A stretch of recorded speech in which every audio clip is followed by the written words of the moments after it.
നമസ്കാരം. മിഡിൽസ്റ്റ് അവറിലേക്ക് എല്ലാ പ്രിയ പ്രേക്ഷകർക്കും സ്വാഗതം. നോക്കാം പ്രധാന വാർത്തകൾ.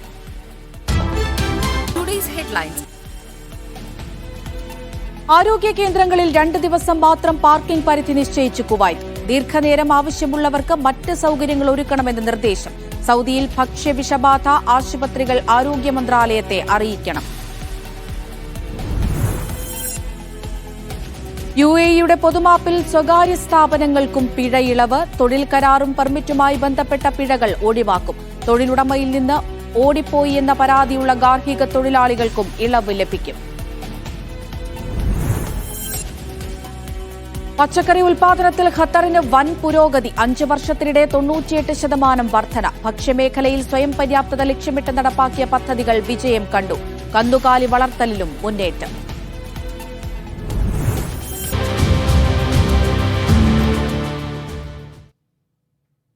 ഗസയിൽ മധ്യസ്ഥ രാജ്യങ്ങളും ഇസ്രായേലുമായി അമേരിക്ക നടത്തുന്ന വെടിനിർത്തൽ ചർച്ചകളിൽ പുരോഗതിയില്ല. ബന്ദികളിലെ അമേരിക്കൻ വംശജരുടെ മോചനം ഉറപ്പാക്കാൻ പ്രത്യേക നീക്കവുമായി അമേരിക്ക രംഗത്തു വന്നു. വെസ്റ്റ് ബാങ്കിലെ ജനിൻ നഗരത്തിൽ ഇസ്രായേൽ സേന നടത്തിയത് കൊടും ക്രൂരതയാണെന്ന് UN സെക്രട്ടറി ജനറൽ പ്രതികരിച്ചു. വെസ്റ്റ് ബാങ്കിലെ ആക്രമണത്തിൽ അമേരിക്കൻ പൌരൻ കൊല്ലപ്പെട്ടതിൽ ഇസ്രായേലിനോട് വിശദീകരണം തേടിയതായി US വിദേശകാര്യ സെക്രട്ടറി ആന്റണി ബ്ലിങ്കൻ അറിയിച്ചു. MC നാസർ വിവരങ്ങൾ നൽകാനായി ദുബൈയിൽ നിന്ന് ചേരുന്നുണ്ട്. നാസർ, മരണസംഖ്യ വീണ്ടും ഉയരുകയാണ്. ഇന്നിപ്പോൾ ഒരു ദിവസം കൊണ്ട് മാത്രം 100-ലധികം ആളുകൾ കൊല്ലപ്പെട്ടിട്ടുണ്ട്. ഈ സമാധാന ചർച്ചകൾ എവിടെ എത്തി നിൽക്കുന്നു? ഇപ്പോൾ അമേരിക്കയുടെ പുതിയ നിർദ്ദേശങ്ങളൊക്കെ മുന്നോട്ട് വന്നതൊക്കെ നമ്മൾ കണ്ടിട്ടുണ്ടായിരുന്നു. നെതന്യാഹുവിന്റെ നിലപാട് എന്താണ്?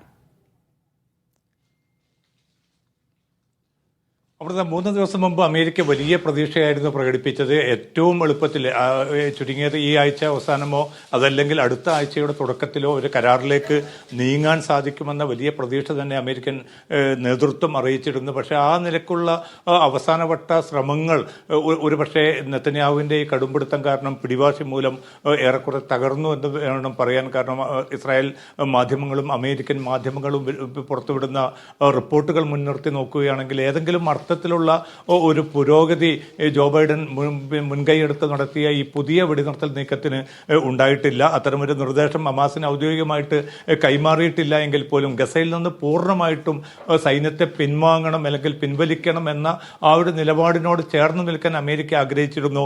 ഇസ്രായേലിന്റെ സൈനിക നേതൃത്വവും ഏറെക്കുറെ പൂർണ്ണമായി തന്നെ അത്തരമൊരു നിലപാടിനെ അംഗീകരിക്കുന്നുണ്ട്. കാരണം ബന്ദികളുടെ മോചനം എന്നതാണ് പ്രധാനം. ഇനിയും കാത്തിരിക്കുകയാണെങ്കിൽ ബന്ദികൾ ബാക്കിയുള്ളവരും കൊല്ലപ്പെടുന്ന ഒരു സാഹചര്യം ഉണ്ടാവും. അതുകൊണ്ട് എത്രയും പെട്ടെന്ന് ഹമാസുമായിട്ടൊരു വെടിനിർത്തൽ ഉണ്ടാക്കുക, ബാക്കി കാര്യങ്ങളൊക്കെയും ഈ വെടിനിർത്തലിന് ശേഷം തീരുമാനിക്കാമെന്നൊരു നിലപാടായിരുന്നു ഇസ്രായേലിലെ സൈനിക നേതൃത്വം മുന്നോട്ട് വെച്ചത്. പക്ഷേ നമ്മൾ മനസ്സിലാക്കുന്നത് പോലെ 2 ദിവസം മുമ്പാണ് നെതന്യാഹു കുറെ കൂടി നിലപാട് കടുപ്പിച്ചതും. നെത്സറിയും അതോടൊപ്പം തന്നെ ഫിലാഡൽഫി, ഈ 2 ഇടനാഴികളിലും സൈനിക സാന്നിധ്യം വേണം. അവിടെ നിന്ന് അത്തരം ഒരു പിന്മാറ്റവുമായി ബന്ധപ്പെട്ട് ഒരു ഉറപ്പ് നൽകാൻ സാധിക്കുകയില്ല എന്നാണ് അമേരിക്കൻ നേതൃത്വത്തെയും നെതന്യാഹു അറിയിച്ചിരിക്കുന്നത്. ആഭ്യന്തരമായ വലിയ പ്രതിഷേധം, 6 ബന്ദികൾ കൊല്ലപ്പെട്ടതിന് രൂപപ്പെട്ട ആ പ്രതിഷേധം ഇപ്പോൾ പോലും തുടരുകയാണ്. പക്ഷെ അതൊന്നും തന്നെ തൻ്റെ നിലപാടിൽ നിന്ന് വ്യതിചലിക്കാൻ അല്ലെങ്കിൽ കുറെ കൂടി ഒരു പ്രായോഗികമായിട്ടുള്ള നിലപാടിലേക്ക് വരാൻ നെതന്യാഹുവിനെ പ്രേരിപ്പിച്ചിട്ടില്ല. ബെൻഗവീർ, സ്മോട്രിക് ഉൾപ്പെടെയുള്ള തീവ്ര വലതുപക്ഷ മന്ത്രിമാരും അവരുടെ പാർട്ടികളും നെതന്യാഹുവിൻ്റെ ഈ തീരുമാനത്തെ പിന്തുണയ്ക്കുകയാണ്. അതുകൊണ്ട് തന്നെ ഏതെങ്കിലും അർത്ഥത്തിലുള്ള ഒരു പ്രതീക്ഷ പകരുന്ന ഒരു വെടിനിർത്തൽ ചർച്ച ഫലത്തിൽ ഇപ്പോൾ നടക്കുന്നില്ല. അതേസമയം ബാങ്കിലെ ആക്രമണത്തിൽ ഒരു അമേരിക്കൻ പൗരൻ കൊല്ലപ്പെട്ടിട്ടുണ്ട്. ഈ വിഷയവുമായി സംബന്ധിച്ച് അമേരിക്കയുടെ പ്രതികരണം എന്തെങ്കിലും വന്നിട്ടുണ്ടോ? അവിടുത്തെ 26-കാരിയായിട്ടുള്ള ഒരു വനിതാ ആക്ടിവിസ്റ്റാണ് കൊല്ലപ്പെട്ടിരിക്കുന്നത്. അമേരിക്കൻ തുർക്കി വംശജയാണ് ഇവർ. അനധികൃതമായിട്ടുള്ള ഈ കുടിയേറ്റക്കാർ നടത്തുന്ന പലസ്തീൻ സമൂഹത്തിന് നേരെ നടത്തുന്ന വലിയ തോതിലുള്ള അതിക്രമങ്ങൾക്കെതിരെയായിരുന്നു നബ്ലസ് കേന്ദ്രീകരിച്ചുകൊണ്ട് ഒരു പ്രക്ഷോഭം നടന്നത്. ആ പ്രക്ഷോഭത്തിന് നേതൃത്വം നൽകിയവരിൽ ഈ വനിതാ ആക്ടിവിസ്റ്റും ഉണ്ടായിരുന്നു. അവരെയാണ് വെടിവെച്ച് കൊന്നിരിക്കുന്നത്. ഇത് അമേരിക്കയെ സംബന്ധിച്ചിടത്തോളം വലിയ ഞെട്ടലുണ്ടാക്കിയിട്ടുണ്ട്. അതുകൊണ്ടാണ് US state secretary Antony Blinken അല്പം മുമ്പ് പ്രതികരണം നടത്തിയിരിക്കുന്നത്. ഇസ്രായേലിനോട് അടിയന്തരമായിട്ട് ഇക്കാര്യത്തിൽ എന്താണ് സംഭവിച്ചത് എന്നതിനെക്കുറിച്ച് കൃത്യമായിട്ടുള്ള വിശദീകരണം നൽകേണ്ടതുണ്ട്. തങ്ങളുടെ ഒരു പൗര കൊല്ലപ്പെട്ടു എന്നതിൽ മാത്രമല്ല, അതിക്രൂരമായിട്ടാണ് അവരെ കൊലപ്പെടുത്തിയിരിക്കുന്നത്. അതുകൊണ്ട് വളരെ സമയബന്ധിതമായി തന്നെ അതിൽ വിശദീകരണമാണ് ഇപ്പോൾ ചോദിച്ചിരിക്കുന്നത്. അതോടൊപ്പം തന്നെ തുർക്കി പ്രസിഡന്റ് ഉർദുഗാനും ഇതുമായി ബന്ധപ്പെട്ട ഒരു പ്രതികരണം നടത്തിയിട്ടുണ്ട്. കാരണം ഇരട്ട പൗരത്വമുള്ള ഈ ഒരു വനിതാ ആക്ടിവിസ്റ്റിനെ കൊലപ്പെടുത്തിയത് അതിക്രൂരമാണ്, അന്തർദേശീയ ചട്ടങ്ങൾക്ക് വിരുദ്ധമാണ്. അതുകൊണ്ട് ഇസ്രായേൽ ഇതിന് അന്തർദേശീയ തലത്തിൽ തന്നെ മറുപടി പറയേണ്ടി വരും എന്നാണ് ഉർദുഗാനും ചൂണ്ടിക്കാട്ടിയിരിക്കുന്നത്. അമൃത, നാസർ, നമുക്കറിയാം ഈ ബന്ദി മോചനം സംബന്ധിച്ച് വലിയ തരത്തിലുള്ള പ്രതിഷേധം ഇസ്രായേലിനകത്ത് തന്നെ നെതന്യാഹു സർക്കാരിനെതിരെ നടക്കുന്നുണ്ട്. ബന്ദികളെ മോചിപ്പിക്കാനുള്ള കാര്യങ്ങളൊന്നും തന്നെ ഇസ്രായേലിന്റെ ഭാഗത്ത് നിന്ന് ഉണ്ടാകുന്നില്ല എന്ന് പറഞ്ഞുകൊണ്ട് ഇപ്പോൾ മനസ്സിലാക്കുന്നു അമേരിക്കൻ വംശജരായ ബന്ദികളെ മോചിപ്പിക്കുന്നതിനായി പ്രത്യേക നീക്കം അമേരിക്ക നടത്തുമെന്ന്. അതെന്താണ് ഉദ്ദേശിക്കുന്നത്? ഏത് രീതിയിലുള്ള ഇടപെടലായിരിക്കും? അവിടുത്തെ നേരത്തെ തന്നെ ഇത്തരമൊരു നീക്കം അമേരിക്കൻ പ്രസിഡന്റ് ജോ ബൈഡന്റെ നേതൃത്വത്തിൽ നടന്നിരുന്നു. കാരണം അതിൽ നിരവധി അമേരിക്കൻ വംശജരുണ്ട്. അതിലൊരാളാണ് ഇപ്പോൾ ഈ 6 പേർ കൊല്ലപ്പെട്ടതിൽ ഒരു അമേരിക്കൻ വംശജ ഉൾപ്പെടുന്നുണ്ട്. അത്തരമൊരു സാഹചര്യം അമേരിക്കൻ സമൂഹത്തിൽ വലിയ തോതിലുള്ള പ്രതികരണം ഉണ്ടാക്കിയിട്ടുണ്ട്. അതുമാത്രമല്ല, തെരഞ്ഞെടുപ്പ് ആസന്നമായിട്ടുള്ള പ്രസിഡന്റ് തെരഞ്ഞെടുപ്പിന് ഒരുങ്ങിക്കൊണ്ടിരിക്കുന്ന ഈ ഒരു ഘട്ടത്തിൽ ഏറ്റവും ചുരുങ്ങിയത് അമേരിക്കക്കാരായിട്ടുള്ള ബന്ദികളെയെങ്കിലും മോചിപ്പിക്കാൻ സാധിക്കുമോ എന്നുകൂടി ഇപ്പോൾ അമേരിക്ക ആരായുന്നുണ്ട്. നേരത്തെ നടന്ന ചില നീക്കങ്ങളോട് ബന്ദികളുടെ ബന്ധുക്കൾ അത്ര അനുകൂലമായിട്ടല്ല പ്രതികരിച്ചിരുന്നത്. കാരണം മോചിപ്പിക്കുകയാണെങ്കിൽ പൂർണ്ണമായിട്ട് ഈ 100-ലേറെ വരുന്ന ബന്ദികളെയും മോചിപ്പിക്കണം. അതിൽ നിന്ന് ഏതെങ്കിലും പ്രത്യേകമായിട്ടുള്ള വംശജരെ മാത്രം വേർതിരിച്ച് പിന്നെ അവരെ മോചിപ്പിക്കാൻ ചർച്ച നടത്തുന്നതും അതിനുവേണ്ടി പ്രത്യേകമായിട്ടുള്ള ഉടമ്പടി രൂപപ്പെടുത്തുന്നതും ശരിയല്ല എന്നായിരുന്നു ബന്ദികളുടെ ബന്ധുക്കൾക്ക് വേണ്ടിയുള്ള പൊതുവേദി ആവശ്യപ്പെട്ടിരുന്നത്. പക്ഷേ എങ്കിൽ പോലും നിലവിലുള്ള ഒരു സാഹചര്യത്തിൽ 1/2 ഡസനിലധികം വരുന്ന അമേരിക്കൻ ബന്ദികളെ ഏതർത്ഥത്തിൽ മോചിപ്പിക്കാൻ സാധിക്കും? അതുമായി ബന്ധപ്പെട്ട് ഈ മധ്യസ്ഥ രാജ്യങ്ങളുമായി ഈജിപ്തും ഖത്തറുമായിട്ടാണ് ഇപ്പോൾ അമേരിക്ക ചർച്ച നടക്കുന്നത് എന്ന റിപ്പോർട്ടുകളാണ് പുറത്തു വരുന്നത്. പക്ഷേ ഹമാസ് നേതൃത്വം ഇക്കാര്യത്തിൽ പിന്നെ നേരത്തെ തന്നെ അവരുടെ നിലപാട് പ്രഖ്യാപിച്ചിട്ടുണ്ട്. ഇസ്രായേൽ സേന പൂർണ്ണമായിട്ടും ഗസയിൽ നിന്ന് പിൻവാങ്ങാതെ ഒരു ബന്ദിയെയും ജീവനോടുകൂടി മോചിപ്പിക്കാൻ തങ്ങൾ ഒരുക്കമല്ല എന്ന് ഹമാസ് അറിയിച്ചിരിക്കെ ഇസ്രായേലിനെ നിർബന്ധം ചെലുത്തിക്കൊണ്ട് അല്ലാതെ ഇത്തരമൊരു നീക്കം അമേരിക്ക ജോ ബൈഡൻ ആഗ്രഹിച്ചാൽ തന്നെയും അത് പ്രായോഗികമായിട്ട് നടക്കുക ദുഷ്കരമായിരിക്കുകയാണ് നിലവിലുള്ള ഒരു സാഹചര്യത്തിൽ. അമൃത, ശരി. MC നാസറാണ് ദുബൈയിൽ നിന്ന് വിശദമായ വിവരങ്ങൾ പങ്കുവച്ചത്. ഗസ ഉൾപ്പെടെ ലോകത്തിന്റെ വിവിധ ഭാഗങ്ങളിൽ ജീവകാരുണ്യ പ്രവർത്തനങ്ങളുമായി UAE. അന്താരാഷ്ട്ര ചാരിറ്റി ദിനാചരണ ഭാഗമായാണ് ഇതു സംബന്ധിച്ച കണക്കുകൾ പുറത്തുവിട്ടത്. ഗാലൻ നൈറ്റ് 3 പദ്ധതിക്ക് കീഴിൽ ഗസയിലാണ് ഏറ്റവും കൂടുതൽ സേവന പ്രവർത്തനങ്ങൾ നടക്കുന്നത്. ലോകത്തുടനീളം വൻ തുകയാണ് വിദേശ സഹായം എന്ന നിലയ്ക്ക് വിവിധ പദ്ധതികൾക്കായി UAE ചെലവിടുന്നത്. ഇതുവരെ 360 ബില്യൺ ദിർഹം ചെലവിട്ടതായി അധികൃതർ വെളിപ്പെടുത്തി. ഗസയിലാണ് UAE ഇപ്പോൾ കൂടുതൽ ശ്രദ്ധ പതിപ്പിക്കുന്നത്. ഇതിനകം 104ഓളം വാഹന വ്യൂഹങ്ങളിലായി 20,000-ലേറെ ടൺ ജീവകാരുണ്യ ഉൽപ്പന്നങ്ങളാണ് UAE ഗസയിലേക്ക് കൈമാറിയത്. ഇതിൽ 18,500 ടൺ ഭക്ഷണം ഉൾപ്പെടെയുള്ള അവശ്യ വസ്തുക്കളാണ്. ഇതിനു പുറമെ ഗസയിലേക്ക് 5,340 ടൺ ഉൽപ്പന്നങ്ങളും എയർലിഫ്റ്റ് ചെയ്തു. ആരോഗ്യ മേഖലയാണ് UAE ഏറ്റവും കൂടുതൽ ഊന്നൽ നൽകുന്ന മറ്റൊരു മേഖല. ഫീൽഡ് ഫ്ലോട്ടിംഗ് ആശുപത്രികൾ ഒരുക്കി ആയിരങ്ങൾക്കാണ് UAE തുണയാകുന്നത്. പരിക്കേറ്റവരും രോഗികളുമായ 100 കണക്കിന് ആളുകളെ UAEയിൽ കൊണ്ടുവന്ന് ചികിത്സിക്കുന്ന പദ്ധതിയും തുടരുകയാണ്. UN നേതൃത്വത്തിൽ നടക്കുന്ന പോളിയോ വാക്സിൻ പദ്ധതിക്കായി $5 ദശലക്ഷം UAE നൽകി. ഖാൻ യൂനിസ് ഉൾപ്പെടെ യുദ്ധം തകർത്ത പ്രദേശങ്ങളിൽ കുടിവെള്ള സംവിധാനങ്ങൾ പുനഃസ്ഥാപിക്കുന്ന പദ്ധതിയും UAE ഏറ്റെടുത്തിരിക്കുകയാണ്. Media 1 Dubai. UAE സർക്കാർ പ്രഖ്യാപിച്ച പൊതുമാപ്പിൽ സ്വകാര്യ സ്ഥാപനങ്ങൾക്കും പിഴയിളവ്. തൊഴിൽ കരാർ, തൊഴിൽ പെർമിറ്റ് എന്നിവയുമായി ബന്ധപ്പെട്ട പിഴകൾ ഒഴിവാക്കാൻ അപേക്ഷ സമർപ്പിക്കാമെന്ന് തൊഴിൽ മന്ത്രാലയം അറിയിച്ചു. മന്ത്രാലയത്തിന് തൊഴിൽ കരാർ സമർപ്പിക്കുന്നതിലെ വീഴ്ചയ്ക്കുള്ള പിഴ, വർക്ക് പെർമിറ്റ് പുതുക്കാത്തതിന് ലഭിച്ച പിഴ തുടങ്ങി അഡ്മിനിസ്ട്രേറ്റീവ് പിഴകളാണ് പൊതുമാപ്പിൽ ഒഴിവായി കിട്ടുക. ഇതിനായി ആംനസ്റ്റി സെന്ററുകളിൽ സ്ഥാപനത്തിന് അപേക്ഷ സമർപ്പിക്കാം. പൊതുമാപ്പ് കാലത്ത് മന്ത്രാലയം പ്രഖ്യാപിച്ച 4 സേവനങ്ങളിൽ ഒന്നാണിത്. വർക്ക് പെർമിറ്റ് നൽകൽ, പുതുക്കൽ, റദ്ദാക്കൽ, ജോലി ഉപേക്ഷിച്ച കേസുകളിലുള്ള പരാതികൾ എന്നിവയുമായി ബന്ധപ്പെട്ട സേവനങ്ങളാണ് തൊഴിൽ മന്ത്രാലയം നൽകുന്നത്. കാലാവധി കഴിഞ്ഞ വർക്ക് പെർമിറ്റോ റെസിഡന്റ് വിസയോ ഉള്ള വ്യക്തികൾക്കും രേഖകൾ നിയമാനുസൃതമാക്കാൻ ഇപ്പോൾ അപേക്ഷ നൽകാം. തൊഴിലുടമയിൽ നിന്ന് ഓടിപ്പോയി എന്ന് പരാതിയുള്ള ഗാർഹിക തൊഴിലാളികൾക്കും മറ്റു ജീവനക്കാർക്കും ഇപ്പോൾ പൊതുമാപ്പിന്റെ ഇളവുകൾ പ്രയോജനപ്പെടുത്താം. Media 1 Dubai. ഖത്തർ അമീറിന്റെ പ്രതിനിധി അബുദാബിയിലെത്തി. ഖത്തർ അമീരി ദിവാൻ ചീഫിന് ഊഷ്മള വരവേൽപ്പാണ് UAE ലഭിച്ചത്. UAE ഉപപ്രധാനമന്ത്രി ഷെയ്ഖ് മൻസൂറുമായി അദ്ദേഹം കൂടിക്കാഴ്ച നടത്തി.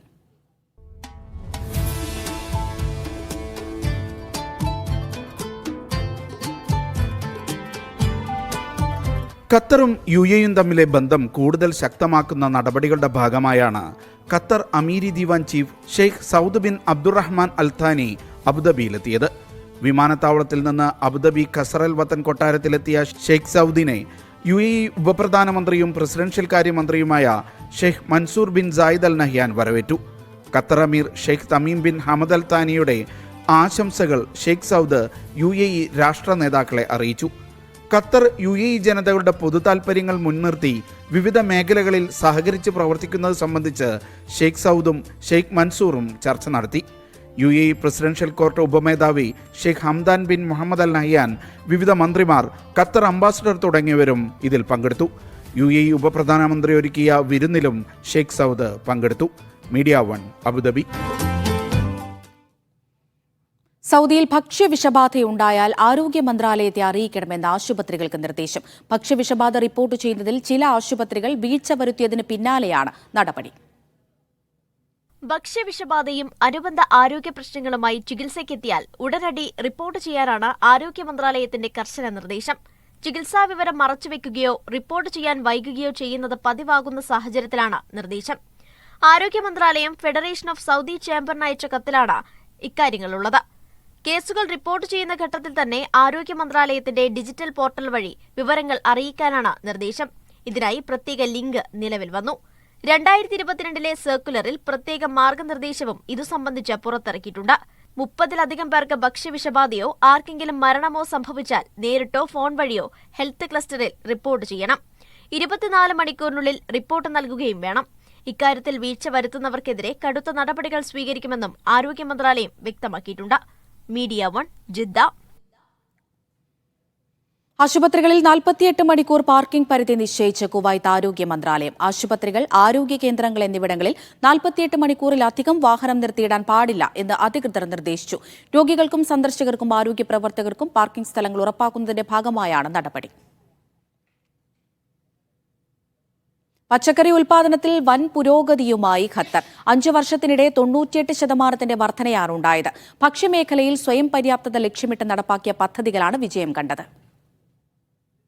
ദോഹയിൽ നടന്ന GCC agricultural and food security committee യോഗത്തിൽ ഖത്തർ മുനിസിപ്പാലിറ്റി മന്ത്രിയാണ് ഖത്തറിന്റെ ഭക്ഷ്യോൽപാദനം സംബന്ധിച്ച വിശദാംശങ്ങൾ പങ്കുവച്ചത്. ഭക്ഷ്യോൽപാദനത്തിൽ സ്വയം പര്യാപ്തത ലക്ഷ്യമിട്ട് രാജ്യം നടപ്പാക്കിയ പദ്ധതികൾ ഫലം കാണുന്നുണ്ട്. 5 വർഷത്തിനിടെ പച്ചക്കറി ഉൽപാദനത്തിൽ 98% വർധന.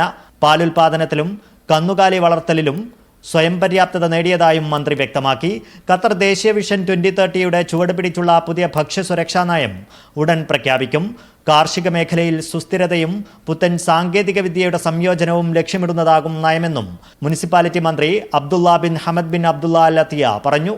ഗൾഫ് രാജ്യങ്ങളിലെ ഭക്ഷ്യസുരക്ഷയുമായി ബന്ധപ്പെട്ട ചർച്ചകളും പുതിയ പദ്ധതികളും യോഗത്തിൽ ചർച്ചയായി. Media 1 Doha. ദേശീയ ദിനത്തോടനുബന്ധിച്ച് സൗദിയിൽ 4 ദിവസത്തെ അവധി പ്രഖ്യാപിച്ചു. സർക്കാർ, സ്വകാര്യ മേഖലകളിലെ മുഴുവൻ സ്ഥാപനങ്ങൾക്കും അവധി ബാധകമായിരിക്കും. 1932 സെപ്റ്റംബർ 23-നാണ് ഐക്യ സൗദിയുടെ രൂപീകരണം നടന്നത്. മദീനയും മക്കയും ഉൾപ്പെടുന്ന ഹിജാസ് മേഖലയും റിയാദ് ഉൾപ്പെടുന്ന നജ്ദും ഉൾപ്പെടുന്ന വിശാലമായ സൗദി അറേബ്യയുടെ രൂപീകരണത്തെ സൂചിപ്പിക്കുന്നതാണ് ദേശീയ ദിനം. ഈ മാസം 23 തിങ്കളാഴ്ചയാണ് ദേശീയ ദിനമായി ആചരിക്കുക. 94ാമത് ദേശീയ ദിനമാണ് ആഘോഷിക്കാനിരിക്കുന്നത്. ദേശീയ ദിനത്തോടനുബന്ധിച്ച് 4 ദിവസത്തെ അവധി പ്രഖ്യാപിച്ചിരിക്കുകയാണ് സൗദി അറേബ്യ.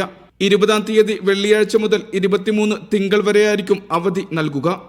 ശനി, ഞായർ വാരാന്ത്യങ്ങൾ കൂടി ഉൾപ്പെടുത്തിയാണ് അവധി പ്രഖ്യാപിച്ചത്. സർക്കാർ മേഖലകളിലെയും സ്വകാര്യ മേഖലകളിലെയും മുഴുവൻ സ്ഥാപനങ്ങൾക്കും അവധി ലഭിക്കും. നീണ്ടുനിൽക്കുന്ന ആഘോഷ പരിപാടികൾക്കായാണിത്.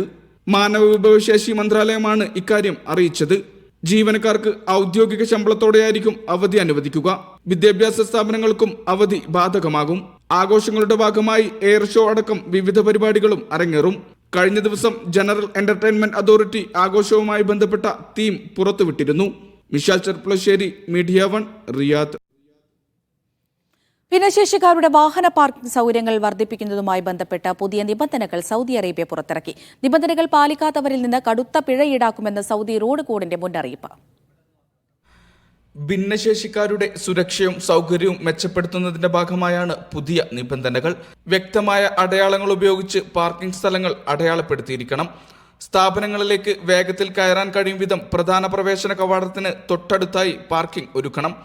എലിവേറ്റർ സൗകര്യം വേഗത്തിൽ ലഭിക്കും വിധമാണ് പാർക്കിംഗ് ഒരുക്കേണ്ടത്.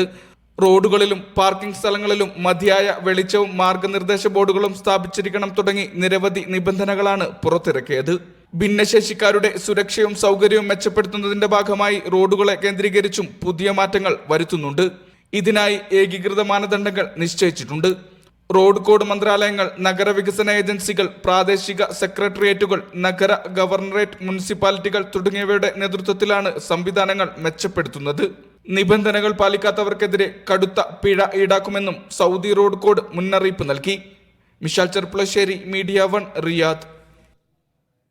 കുവൈത്തിലെ ഇന്ത്യൻ എംബസിയുടെ നേതൃത്വത്തിൽ India Kuwait buyer seller meet സംഘടിപ്പിക്കുന്നു. ഭക്ഷ്യ, കാർഷിക, പാനീയ മേഖലകളിൽ ഇരു രാജ്യങ്ങളും തമ്മിലുള്ള ഉഭയകക്ഷി വ്യാപാരം പ്രോത്സാഹിപ്പിക്കുന്നതിന്റെ ഭാഗമായാണ് പരിപാടി. സെപ്റ്റംബർ 9, 10 തീയതികളിൽ നടക്കുന്ന മീറ്റിൽ ഇന്ത്യയിൽ നിന്ന് 30-ലധികം സ്ഥാപനങ്ങൾ സംബന്ധിക്കും. ഫെഡറേഷൻ ഓഫ് ഇന്ത്യൻ എക്സ്പോർട്ട് ഓർഗനൈസേഷന്റെയും ചേംബർ ഓഫ് കുവൈത്തിന്റെയും സഹകരണത്തോടെയാണ് പരിപാടി. ഹോട്ടൽ ഗ്രാൻഡ് മജസ്റ്റിക്സിലും കുവൈറ്റ് സിറ്റിയിലെ ചേംബർ ഓഫ് കോമേഴ്സ് ഹാളിലും നടക്കുന്ന മീറ്റ് ഇന്ത്യൻ സ്ഥാനപതി ഡോക്ടർ ആദർശ് സ്വൈക്ക ഉദ്ഘാടനം ചെയ്യും. മികച്ച യാത്രാ സൗകര്യങ്ങളുടെ കാര്യത്തിൽ അന്താരാഷ്ട്ര അവാർഡുകൾ കരസ്ഥമാക്കി ഖത്തർ എയർവേസ്. ലോകത്തിലെ ഏറ്റവും മികച്ച മൈസ് എയർലൈൻ പുരസ്കാരവും തുടർച്ചയായ 2ാം തവണയും ഖത്തർ എയർവേസിനെ തേടിയെത്തി. മീറ്റിംഗ്സ്, ഇൻസെന്റീവ്സ്, കോൺഫറൻസസ്, എക്സിബിഷൻസ് അഥവാ മൈസ് ടൂറിസം രംഗത്ത് മികവിനുള്ള അംഗീകാരം നൽകുന്ന സംരംഭമാണ്. ലോകത്തിലെ ഏറ്റവും മികച്ച മൈസ് എയർലൈൻ എന്ന പുരസ്കാരത്തിന് പുറമെ മിഡിൽ ഈസ്റ്റിലെ മികച്ച മൈസ് എയർലൈനിനുള്ള പുരസ്കാരവും ഖത്തർ എയർവേസിനാണ്. ഖത്തറിലും പുറത്തും മൈസ് വ്യവസായം വളർത്തിയെടുക്കുന്നതിലെ ഖത്തർ എയർവേസിന്റെ അകമഴിഞ്ഞ പിന്തുണയ്ക്കും ശ്രമങ്ങൾക്കുമുള്ള അംഗീകാരമായാണ് അവാർഡുകൾ നൽകിയിരിക്കുന്നത്. Skytrax world best airlines, airline ratings best airline of the year, world travel award തുടങ്ങി വിവിധ പുരസ്കാരങ്ങൾക്കൊടുവിലാണ് ഖത്തർ എയർവേസിനെ തേടി വീണ്ടും അംഗീകാരമെത്തിയത്. Media 1, Doha. ഖത്തർ വേദിയാകുന്ന കോൺടെക് എക്സ്പോയിൽ ആഗോള ടെക് ഭീകരന്മാർ പങ്കെടുക്കും. ഗൂഗിളും മൈക്രോസോഫ്റ്റും അടക്കമുള്ള കമ്പനികളാണ് എക്സ്പോയ്ക്ക് എത്തുന്നത്. ഈ മാസം 16-നാണ് എക്സ്പോ ആരംഭിക്കുക. നിർമ്മാണ മേഖലയിലെ പുത്തൻ സാങ്കേതികവിദ്യകളെ പരിചയപ്പെടുത്തുന്ന പ്രഥമ കോൺടെക് എക്സ്പോ ഈ മാസം 16, 17, 18 തീയതികളിലാണ് നടക്കുന്നത്. ഖത്തർ നാഷണൽ കൺവെൻഷൻ സെന്ററാണ് വേദി. വാണിജ്യ വ്യവസായ മന്ത്രാലയം, കമ്മ്യൂണിക്കേഷൻ ആൻഡ് ഇൻഫർമേഷൻ ടെക്നോളജി മന്ത്രാലയം, തൊഴിൽ മന്ത്രാലയം, പൊതുമരാമത്ത് വിഭാഗം എന്നിവ സംയുക്തമായാണ് എക്സ്പോ സംഘടിപ്പിക്കുന്നത്. ഗൂഗിൾ, മൈക്രോസോഫ്റ്റ്, വാവെ, IBM തുടങ്ങി ടെക് ലോകത്തെ വമ്പന്മാരെല്ലാം പ്രദർശനത്തിന്റെ ഭാഗമാകും. 250 സ്ഥാപനങ്ങളാണ് പ്രദർശനത്തിന്റെ ഭാഗമാകുന്നത്. 60-ലേറെ വിദഗ്ധർ ആശയങ്ങൾ പങ്കുവയ്ക്കും. 3 ദിവസത്തെ എക്സ്പോയിലേക്ക് 15,000-ലേറെ പേർ എത്തുമെന്നാണ് പ്രതീക്ഷിക്കുന്നത്. 3D പ്രിന്റിംഗ്, റോബോട്ടിക്സ്, ഡ്രോണുകൾ, ആർട്ടിഫിഷ്യൽ ഇന്റലിജൻസ് എന്നിവ നിർമ്മാണ മേഖലയെ എങ്ങനെ മാറ്റിമറിക്കുന്നു എന്നതിന്റെ നേർക്കാഴ്ചയാകും കോൺടെക് നൽകുക. Media 1, Doha. ലോകകപ്പ് യോഗ്യതാ 3-ാം റൗണ്ടിലെ ആദ്യ മത്സരത്തിൽ ജോർദനെ സമനിലയിൽ തളച്ച് കുവൈത്ത്. ജോർദനിലെ അമ്മാൻ ഇന്റർനാഷണൽ സ്റ്റേഡിയത്തിൽ നടന്ന മത്സരത്തിൽ ഇരു ടീമുകളും ഓരോ ഗോൾ വീതം നേടി. 13-ാം മിനിറ്റിൽ മൂസ അൽ താമാരിയിലൂടെ ജോർദൻ മുന്നിലെത്തി. 92-ാം മിനിറ്റിൽ യൂസഫ് അൽ സൽമാന്റെ ഗോളിലൂടെ കുവൈത്ത് സമനില നേടിയെടുക്കുകയായിരുന്നു. ചൊവ്വാഴ്ച ഇറാഖിനെതിരെയാണ് കുവൈത്തിന്റെ അടുത്ത മത്സരം. കുവൈത്തിലെ മലയാളി പ്രവാസികൾ അണിയിച്ചൊരുക്കിയ ഓണമാണ് ഓർമ്മ വേണം ടെലിഫിലിമിന്റെ പ്രദർശനം സെപ്റ്റംബർ 12-ന് അമതി DPS സ്കൂൾ ഓഡിറ്റോറിയത്തിലാണ് ആദ്യ പ്രദർശനം നടക്കുക. പ്രവാസികൾക്കിടയിലെ ഓണാഘോഷമാണ് ചിത്രത്തിന്റെ മുഖ്യ പ്രമേയമെന്ന് തിരക്കഥാകൃത്തും സംവിധായകനുമായ സാബു സൂര്യ ചിത്ര പറഞ്ഞു. കുവൈത്തിലെ 180-ൽ പരം കലാകാരന്മാർ ചിത്രത്തിൽ അണിനിരക്കുന്നുണ്ട്. രമ്യ രതീഷ്, ഷെറിൻ മാത്യു, കൃഷ്ണകുമാർ, അഖില ആൻവി എന്നിവരാണ് പ്രധാന കഥാപാത്രങ്ങളെ അവതരിപ്പിക്കുന്നത്. പ്രവാചകൻ വിശ്വവിമോചകൻ എന്ന തലക്കെട്ടിൽ കേരള ഇസ്ലാമിക് ഗ്രൂപ്പ് കുവൈത്ത് സംഘടിപ്പിക്കുന്ന പ്രവാചക സന്ദേശ പ്രചാരണ ക്യാമ്പയിന്റെ ഉദ്ഘാടനം സെപ്റ്റംബർ 13-ന് റിഗി ഓഖാഫ് ഓഡിറ്റോറിയത്തിൽ നടക്കുന്ന ഉദ്ഘാടന സമ്മേളനത്തിൽ ഫൈസൽ മഞ്ചേരി, സക്കീർ ഹുസൈൻ തുവൂർ എന്നിവർ പ്രഭാഷണം നടത്തും. KIG പ്രസിഡന്റ് PT ഷരീഫ് അധ്യക്ഷത വഹിക്കും. സെപ്റ്റംബർ 15 മുതൽ ഒക്ടോബർ 15 വരെയാണ് ക്യാമ്പയിൻ.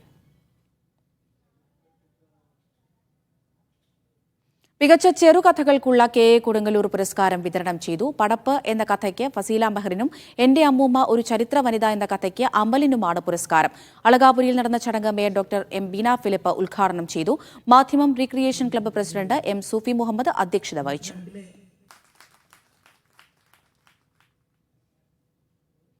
കുവൈത്തിലെ ടാക്സി സംഘടനയായ Kerala brothers taxi welfare association കുടുംബസഹായ ഫണ്ട് കൈമാറി.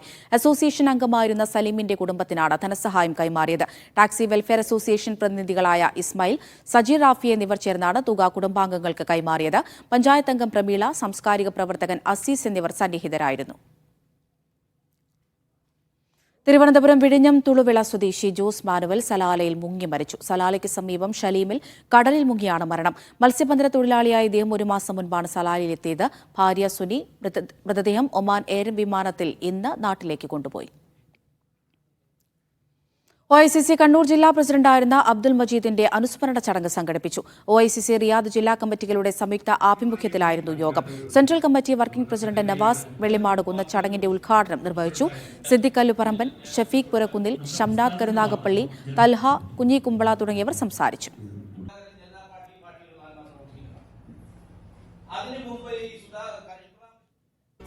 People's cultural forum UAE national committee വയനാടിനായി സ്വരൂപിച്ച 66,66,600 രൂപയുടെ ചെക്ക് മുഖ്യമന്ത്രിയുടെ ദുരിതാശ്വാസ നിധിയിലേക്ക് കൈമാറി. മലപ്പുറം കളക്ടർക്ക് റാഷിദ് സുൽത്താൻ ചെക്ക് കൈമാറി. ഇബ്രാഹിം ആദവനാട്, നിസാം കളമ്പാടി, NK ഖാലിദ് എന്നിവർ പങ്കെടുത്തു. ബഹ്റൈനിൽ ഫ്രണ്ട്സ് സ്റ്റഡി സർക്കിൾ സംഘടിപ്പിച്ച ഖുർആൻ വിജ്ഞാന പരീക്ഷയുടെ ഫലം പ്രഖ്യാപിച്ചു. സുബൈദ KV 1-ാം സ്ഥാനവും EK സലീം 2-ാം സ്ഥാനവും റുസ്ബി ബഷീർ 3-ാം സ്ഥാനവും സ്വന്തമാക്കി.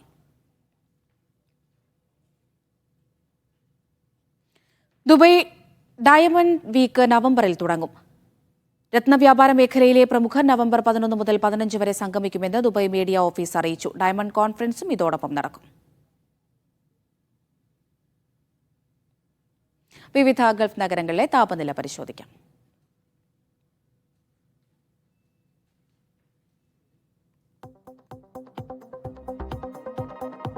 കുവൈറ്റ് സിറ്റി കുറഞ്ഞ താപനില 30 ഡിഗ്രി സെൽഷ്യസ്, കൂടിയ താപനില 46 ഡിഗ്രി സെൽഷ്യസ്. മസ്കത്ത് കുറഞ്ഞ താപനില 28 ഡിഗ്രി സെൽഷ്യസ്, കൂടിയ താപനില 34 ഡിഗ്രി സെൽഷ്യസ്. സലാല കുറഞ്ഞ താപനില 25 ഡിഗ്രി സെൽഷ്യസ്, കൂടിയ താപനില 29 ഡിഗ്രി സെൽഷ്യസ്. ദോഹ കുറഞ്ഞ താപനില 26 ഡിഗ്രി സെൽഷ്യസ്, കൂടിയ താപനില 43 ഡിഗ്രി സെൽഷ്യസ്. മനാമ കുറഞ്ഞ താപനില 30 ഡിഗ്രി സെൽഷ്യസ്, കൂടിയ താപനില 43 ഡിഗ്രി സെൽഷ്യസ്. റിയാദ് കുറഞ്ഞ താപനില 29 ഡിഗ്രി സെൽഷ്യസ്, കൂടിയ താപനില 42 ഡിഗ്രി സെൽഷ്യസ്. ദുബായ് കുറഞ്ഞ താപനില 31 ഡിഗ്രി സെൽഷ്യസ്, കൂടിയ താപനില 39 ഡിഗ്രി സെൽഷ്യസ്. അബുദാബി കുറഞ്ഞ താപനില 30 ഡിഗ്രി സെൽഷ്യസ്, കൂടിയ താപനില 41 ഡിഗ്രി സെൽഷ്യസ്. വിനിമയ നിരക്ക്.